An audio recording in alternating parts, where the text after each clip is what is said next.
오늘 말씀을 보면 바울이 3년간의 에베소 사역을 마무리하고 예루살렘에 돌아가기 전에 2차 전도 여행지였던 마게도냐와 아가야를 다시 방문하려고 하는 계획을 볼 수 있습니다.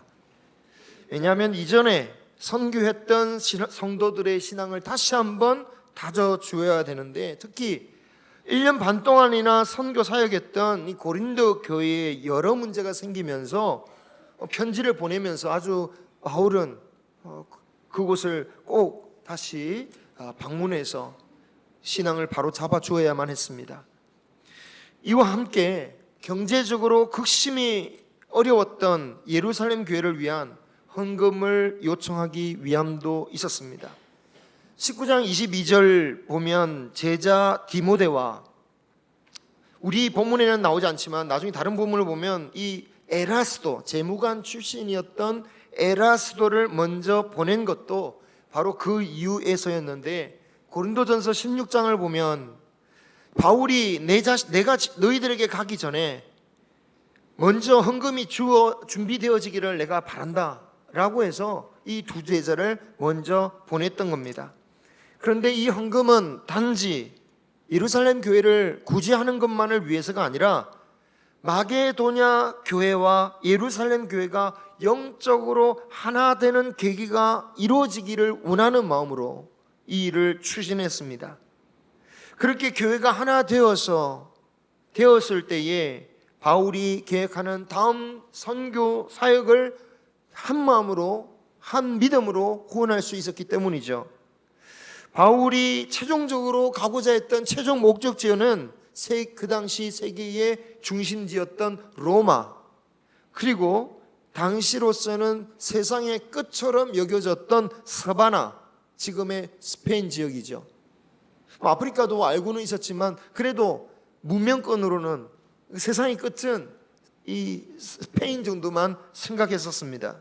그래서 바울은 그 스페인까지 가려고 했었어요. 이런 모습을 보면 바울이 그냥 발길 닿는 대로 막 아무데나 다니면서 전도하는 것처럼 보여도 사실은 바울이 아주 치밀한 계획을 세우고 준비하고 사역했다라는 것을 볼 수 있습니다. 그런데 아무리 바울이 치밀하게 계획할지라도 우리가 믿는 하나님은 얼마나 치밀하게 우리를 인도하시고 보호하시는가, 그것을 오늘 말씀에서 발견할 수 있어요. 바울이 두 제자를 보내고 자신도 곧 떠날 준비를 하고 있을 즈음에 에베소 시내에서 큰 소동이 벌어집니다.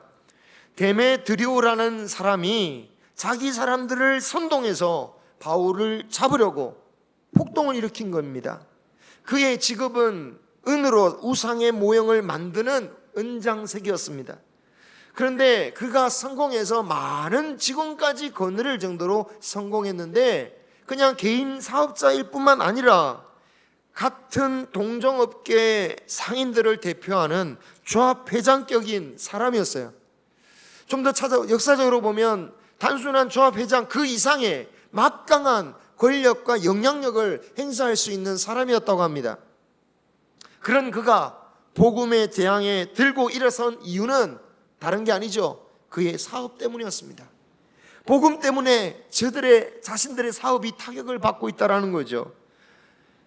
그래서 그와 같은 동종업계 사람들을 쉽게 동원해 모이게 합니다. 그 모인 자들 앞에서 이 바울이란 자가 우리가 만든 신을 사람이 만들었다고 해서 우상이라고 한다.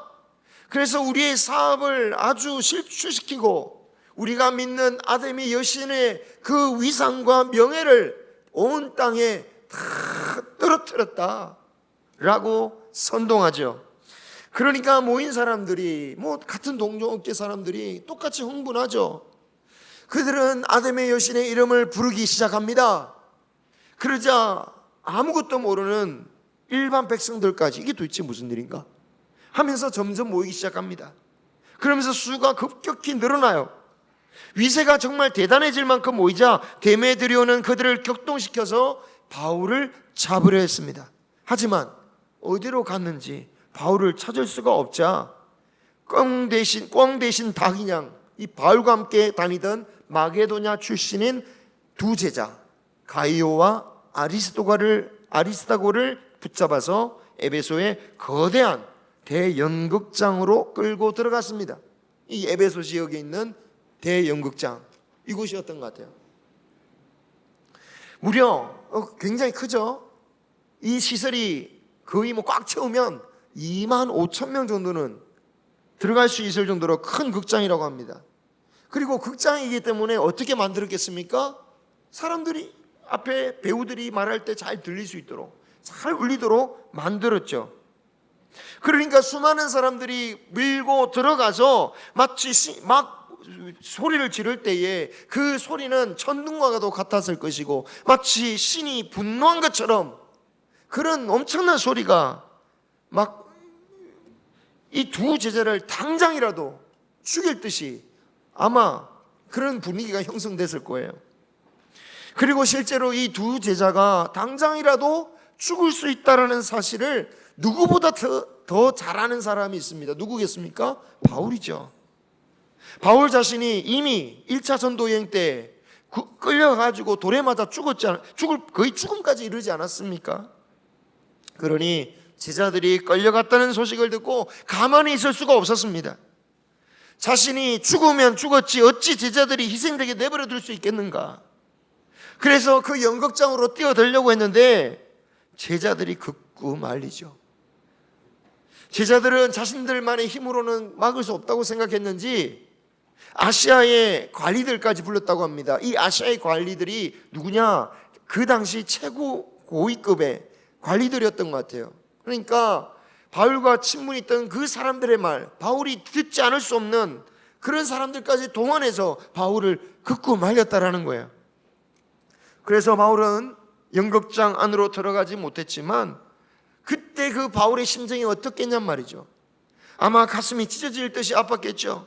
나를 믿고 이 멀리 에베소까지 따라온 제자들인데 내가 그동안 선교하면서 했던 그 고생을 그대로 겪고 그대로 보고 겪으면서 따라온 제자들인데 두란노 소원에서 함께 말씀을 배우고 함께 일하고 그렇게 열심히 복음을 전했던 그 동력자들인데 라고 하면서 얼마나 마음이 아팠겠습니까? 그런데 오늘 말씀을 보면 이 두 제자들이 마게도냐 출신이란 걸 말하고 있어요. 마게도냐는 어디입니까? 바로 이 에베소 직전, 에베소는 3차 전도 여행이잖아요. 에베소 직전에 여행했던 2차 전도 여행을 했던 마게도냐 지역, 즉 이 지금 에베소보다 더 서쪽에 있는 그 마게도냐 쪽의 출신이었다라는 거예요. 그러니까 이들이 아마도 그때 2차 전도 여행 때 바울을 만나서 예수님을 영접하고 바울을 따르기 시작했던 걸로 보입니다. 그렇다면 따져보면 그들이 예수님 믿은 지 겨우 4년에서 5년 정도밖에 되지 않았어요. 그 정도로 초신자들이었다는 말인데 과연 그런 초신자들이 저 많은 사람들 앞에서 어떻게 서 있었을까? 벌벌 떨면서 막 살려달라고 애걸복걸하면서 아니면 어떻게 당당히 서 있었을까? 이 사건 이후에 그들의 행적을 보면 쉽게 추측할 수 있습니다. 사도행전 20장 4절을 보면요, 20장 4절을 보면 이 소동이 끝나고 곧바로 바울이 이전에 핍박받았던 마게도냐로 다시 떠나가려고 하는데 그때에 이 두 제자들이 바울과 함께 동행했다라고 말하고 있어요. 특히 이 아리스타고는요 바울과 끝까지 하는 사람이었습니다. 예루살렘으로 갈 때도, 예루살렘에 붙잡혀 로마에 압송되어 갈 때도, 심지어 감옥 생활까지도 바울과 함께 자처하는 것을 성경에서 보게 됩니다. 그렇다면 오늘 그 무서운 연극장 바닥에 끌려간 그곳에서 그들이 어떠했을지는 충분히 짐작할 수 있죠. 죽을 때까지 함께 했던 사람이니까 어쨌겠어요? 당연히 주님을 위해서라면 내 목숨을 언제든 바쳐도 좋다 라고 하면 오지 않았겠습니까? 그렇죠? 만약 순교라도 하게 되면 바울로서는 정말 가슴 아픈 일이겠지만 만약 그렇게 되었을지라도 그것이 얼마나 놀랍고 영광스러운 일입니까? 자기를 통하여 예수 그리스도의 제자가 된 사람이 선교에 이를 때까지 믿음이 장성한 사람이 되었다라는 겁니다. 복음을 전하고 가르치는 이로써 그보다 더 영광스러운 일이 어디 있습니까? 나만큼 예수님의 제자가 되었구나. 복음의 씨앗을 뿌리는 것, 그리고 심지어 물까지 뿌린 것은 누가 했습니까? 바울이 했다고 볼 수 있어요. 그죠? 그들에게 예수님을 가르치고 그 말씀도 주어서 물을 뿌렸어요. 하지만 그들을 자라게 하신 이는 누구십니까? 하나님이셨던 거죠. 하나님이셨던 거죠. 하나님은 바울이 상상하기도 어려울 정도로 자라게 하셨다라는 겁니다. 게다가 이런 제자들을 하나님께서 어떻게 보호하시고 살리시는지 그 놀랄만한 하나님의 섭리가 나타납니다. 꼼짝없이 두 사람이 죽음의 위기에 놓여 있을 때에 33절 유대인들이 나타나요. 이들은 바울을 대적하던 사람들입니다. 그러니 처음에 두 제자가 끌려갈 때 어떤 마음이었을까요? 좋았겠죠. 우와, 우리 대신 저 그리스도인들 처리하는구나. 아마 그들도 똑같이 소리를 질렀을 겁니다. 저들은 반역자다, 저들은 신을 모독하는 자다, 막 소리를 외치고 함께 연극장에 따라 들어갔을 거예요. 그렇게 막 비난하고 소리를 지르는데 그 분위기가 어떻게 됐을까요? 여러분, 점점 이상하게 되는 거예요. 점점 이상하게 분위기가 바뀌어요. 어떻게 바뀌느냐? 가만히 사람들이 소리를 지르는 거 보니까 자신들의 신상을 우상으로 만든다고 막 그리스도인들만 비난하는 게 아니라는 거예요. 왜? 유대인들도 똑같이 사람이 만든 우상은 뭐로 여기는 겁니까? 우상으로 여기잖아요. 점점 분위기가 유대인들에게도 온다라는 것을 이랬다가는 우리까지 위험하겠다 싶었던 거죠. 그래서 그들은 알렉산더라는 사람을 밀어냅니다. 밀어내요. 밀어내서 뭐 말 좀 해라. 우리와 저 기독교는 다르다라는 것을 좀 네가 가서 말 좀 해라. 그래서 알렉산더가 나와요. 손을 듭니다. 말을 하려고 해요. 말을 하려고 하는 순간 어떻게 됩니까? 사람들이 그 사람을 보고 유대인인 거 아는 거예요. 유대인을 보니까 그 말려고 하는 말을 그냥 완전히 묵살해버려요. 묵살해버리고 뭐라고 합니까? 아데미요 씨는 위대하다, 위대하다, 위대하다 외치는 거예요. 유대인임을 알아보고요, 그대로 묵살했다라는 거예요. 그러니까 평상시에 에베소 사람들이 유대인들을 어떻게 생각했는지가 딱 드러나죠. 뭐 에베소만 그런 건 아니죠. 세계사를 보면 유대인들은 가는 곳마다 미움을 많이 받았습니다. 꼭 뭐 2차 세계대전뿐만 아니라 2000 내내 미움 받았어요. 당연하죠. 자신의 삶 터전에 이방인이 와서 막 살고 있으니까 좋아할 사람은 없겠죠. 심지어 우리에게 동화되지도 않고 자신만의 신을 믿고 심지어 우리가 믿는 신을 우상이라고 여기는 사람들이니까 그것이 발동된 거예요. 자, 제자 두 사람을 잡는 데서 시작된 이 사태는요, 점점 에베소에 살던 많은 유대인들에 대한 반감과 태도로 변질되고 있었어요. 이러다가는 시 전체에 피바람이 불 수도 있는 위기가 닥친 거죠. 그러자 비로소 에베소의 시장격인 서기장이 나타납니다.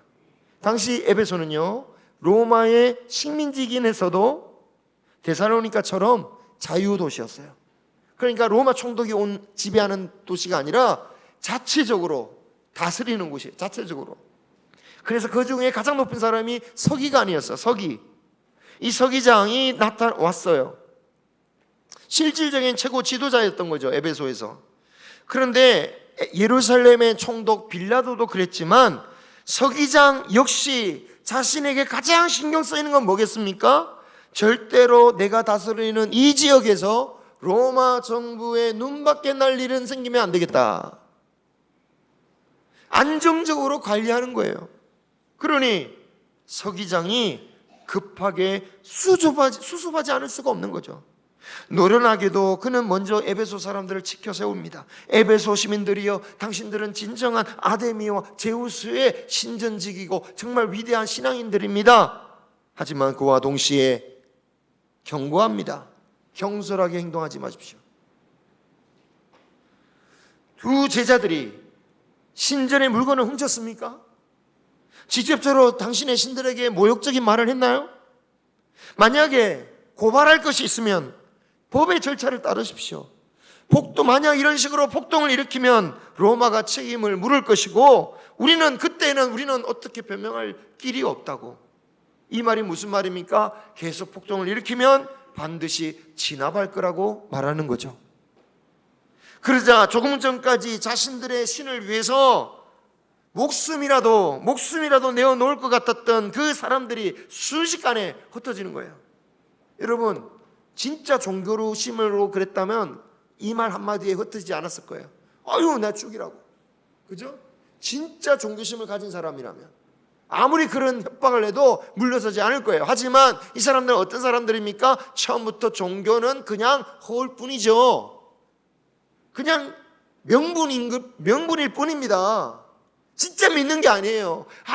그들의 신을 찬양한 그런 소리 쓸데없는 소리예요. 다 실제로 자기 마음에 뭐 가지고 있는 거예요? 자기 사업 위해서. 그리고 그 외에 아담의 사람들은 어떤 사람들입니까? 못 모르고 온 사람들이에요. 그래서 성경에 보니까 도대체 왜 우리가 왔는지도 모르는 사람들이 태반이었다라고 성경은 기록하고 있어요. 여러분, 이 사태를 보면 참 서기장이 참 지혜로운 사람을 잘 만났네, 이렇게 생각할 수도 있지만 사실은 하나님의 치밀하신 역사 때문이었다는 거예요. 여러분, 서기장이 정말 그토록 정의롭고 지혜로운 사람이었다면 두 제자가 당장이라도 죽을 위기에 놓여 있을 때에 그는 이미 나섰어야 합니다. 하지만 그때는 가만히 있었어요. 언제 나섭니까? 유대인들을 향하여 2시간 동안을 부르짖기 시작했어요. 2시간 동안. 2시간 동안 사람들이 유대인들의 말도 묵살하면서 막 유대인들조차 막 해야 할 것 같은 그런 분위기가 막 조성되니까 그때서야 비로소 서기장이 이러면 안 되겠다. 저 유대인들이 한둘도 아니고 저들도 다 로마에 세금 내는데 세금도 줄어들고 이렇게 하다간 큰일 나겠다 싶으니까 어쩔 수 없이 나섰던 거죠. 누가 어쩔 수 없게 만드셨습니까? 하나님이 만드신 거죠. 하나님이 그렇게 만드신 거죠. 여러분, 오늘 말씀의 교훈을 잘 받으시기 바랍니다. 이 말씀을 보면서 하나님은 어떤 위기가 와도 그분의 제자들을 무조건 이렇게 기적처럼 살려주시는구나, 이렇게 이해도 될 것인지는 신중하게 생각하셔야 돼요. 분명히 하나님은 우리를 보호하고 인도하십니다. 그것이 성경이 우리에게 주시는 변하지 않는 약속입니다. 아멘. 아멘. 하지만 우리가 그 약속을 받으면서 그 말씀을 우리의 마음에 새기면서 그 말씀을 붙들면서 우리는 꼭 기억해야 할 것입니다. 이 약속은 우리의 육신만을 위한 약속이 아니다라는 거예요. 육신을 위한 약속일 수도 있지만 그보다 더 큰 영원한 영생에 대한 약속이다라는 거예요. 무엇보다도 우리의 영혼을 지키시는 것이며 하나님의 자녀라는 신분을 잃지 않게 하신다라는 거예요. 마침내 구원에 이르게 하시겠다는 뜻입니다. 스데반 집사님은 복음을 전하다가 돌에 맞아 숨겨졌습니다. 육신적인 관점으로 보면 하나님은 스데반 집사님을 보호하지 않으셨어요. 버리셨어요. 저버리셨습니다. 아마 스데반 집사님을 위해서 기도하는 사람들도 얼마나 많았겠습니까? 그죠? 베드로가 감옥에 갈 때 얼마나 교회에서 기도했어요. 스데반 집사님이 그 위기에 닥쳤을 때 속으로 기도하는 성도들이 얼마나 많았겠냐고요. 하나님은 그들의 기도를 안 들어주신 거 아닙니까? 그런데 여러분, 스데반 집사님은 돌에 맞는 그 순간 정말 그의 눈을 열어 하나님의 영광을 바라보게 하셨습니다. 그리움으로 말미암아 그 순간 하나님을 끝까지 증거하고 오히려 자신을 향하여 돌을 던지는 자에게 용서를 구하는 정말 믿음의 승리, 하나님의 놀라운 일들을 감당할 수 있게 하셨다는 거예요. 그것이 하나님의 보호하심과 인도하심이었다는 거예요. 이 육신만을 다라고 생각하는 사람은 도무지 이해할 수 없는 거죠.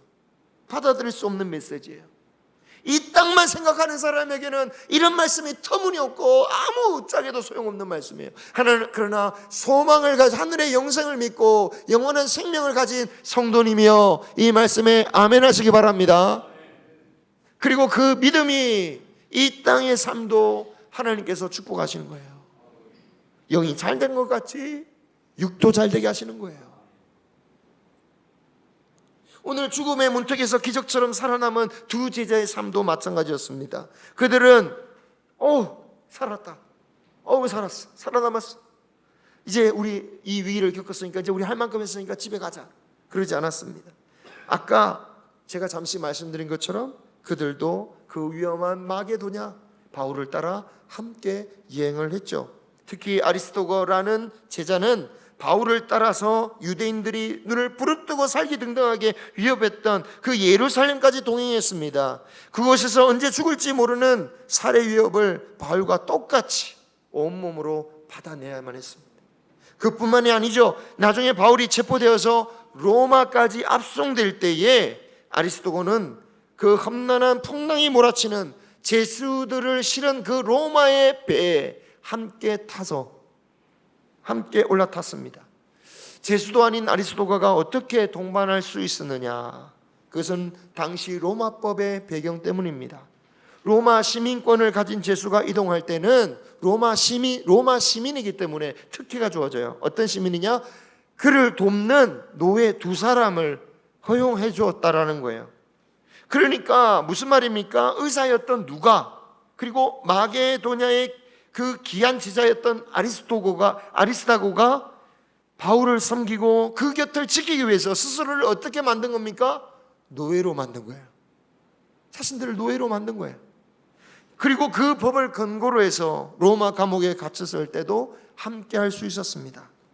그런데 성경을 좀 보면 계속 갇혀 있었던 것은 아니고 다른 동역자들과 함께 교대로 어느 때는 감옥 밖에서 어느 때는 감옥 안에서 섬겼다라는 것을 골로새서와 빌레몬서를 통해서 발견할 수 있어요.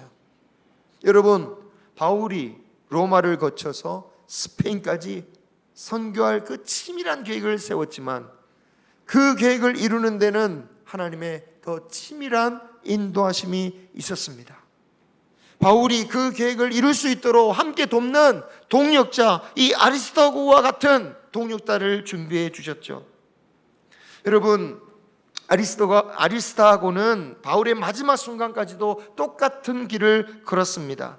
아리스다고가 제수가 아니었음에도 불구하고 당시 네로가 기독교를 그렇게 핍박하는 가운데 바울을 그렇게 도와주니 당연히 요주의 인물로 찍히게 되죠.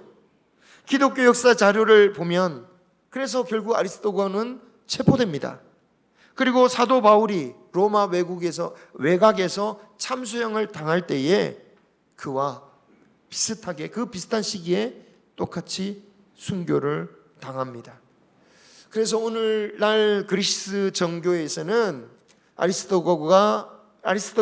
아리스다고도 역시 위대한 순교자 중에 한 명으로서 기리고 있어요. 여러분, 인간의 바울의 계획만으로 보면 바울은 결국 실패한 사람입니다. 왜 그렇습니까? 바울의 최종 목적이 어디라고요? 로마뿐만 아니라 당시 세상의 끝인 스페인, 그곳까지 가고자 했던 거예요. 하지만 바울은 못 갔죠. 못 갔습니다. 로마에서 죽음 당했습니다. 세상의 관점으로는 바울은 실패한 사람입니다. 하지만 하나님은 바울이 눈물로 세웠던 제자들을 통해서, 그리고 그들의 믿음을 이어받은 믿음의 후손들을 통해서 바울은 상상하지도 못했던 저 아프리카와 미국, 그리고 마침내 이 대한민국, 또 이 대한민국을 통하여 세상에 그리스도의 복음을 끝까지 전하게 하는 이런 놀라운 일을 감당케 하셨다라는 거죠. 여러분, 세상에서 성공했다라고 한다면 내 계획대로 잘 된 것을 말하죠. 그리고 내 인생에 뭔가 특별한 문제가 없어질 때 성공했다라고 말합니다. 하지만 우리 믿음의 사람들은 그런 세상의 기준에 흔들리거나 염려할 필요가 없습니다. 왜냐하면 우리가 믿음으로 간다면 그 치밀하신 하나님께서 우리를 반드시 성공과 승리의 길로 인도해 주실 것입니다. 하나님의 치밀한 역사, 그 역사가 우리를 구원의 길로 인도하시는 겁니다. 우리는 그저 주어진 하루하루의 사명을 묵묵히 잘 감당하는 저와 여러분이 되기를 소망합니다. 우리가 지금 믿음의 삶의 길을 살아갈 때 언젠가 믿음으로 살리라가 아니라 지금 믿음으로 살아갈 때에 하나님께서는 그 길로 우리를 인도해 주실 것입니다. 아리스도하고처럼 주님과 복음을 위해서 기꺼이 그 고난의 자리를 마다하지 않고 나아감으로 하늘의 영광을 누리는 저와 여러분이 되시기를 주님의 이름으로 축원합니다. 기도하겠습니다.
나는